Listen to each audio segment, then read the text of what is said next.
I'm Katie, and I'm going to tell you about the solar system, starting with Mercury. You'd think that since it's closest to the Sun, it would be the hottest planet, but it's not. In fact, the real hottest planet is Venus. Oh, while we're on the subject of Venus, I bet you didn't know that it orbits the Sun every 224.7 Earth days, and compared to other planets, that's not a lot of time. It's also named after Venus, the goddess of love and beauty. After the Moon, Venus is the brightest natural object in the night sky, reaching a magnitude of -4.6, bright enough to cast shadows. Imagine how hot it will be for people to live there. Oh, it's lucky the only terrestrial planet is Earth. I'll explain why.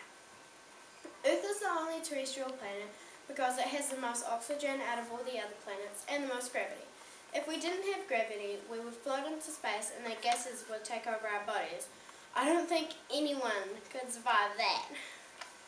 Anyway, if we did have to leave Earth, the planet we would go to would be Mars, because after Earth, Mars has the most oxygen. Speak of the devil, sometimes Mars is known as a red planet because the iron oxide prevalent on its surface gives it a reddish appearance. Mars has two moons, Phobos and Deimos, which are small and irregularly shaped. These may be captured asteroids, similar to 5261 Eureka, a Martian Trojan asteroid. Mars' apparent magnitude reaches -3.0, a brightness surpassed by only Venus, the Sun, the Moon, and Jupiter. Alright, Jupiter.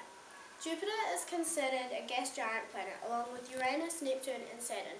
Moving on is, I just said it, it's Saturn.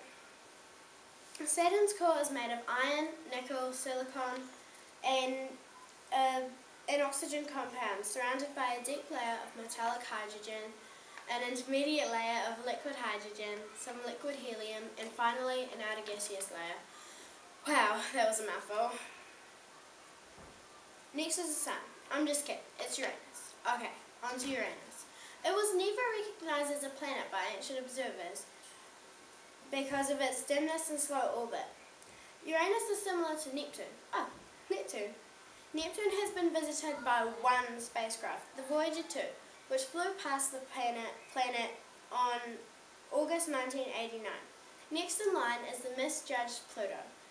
Pluto is thought of as a dwarf planet, but in 1930 to 2006 it was a planet. What's changed? Pluto has four moons, the largest being four known moons, the largest being Charon, followed by Nix and Hydra, discovered in 2005. Some people still question whether Pluto is a real planet or not, but in the end, I guess it's your own opinion that matters, right?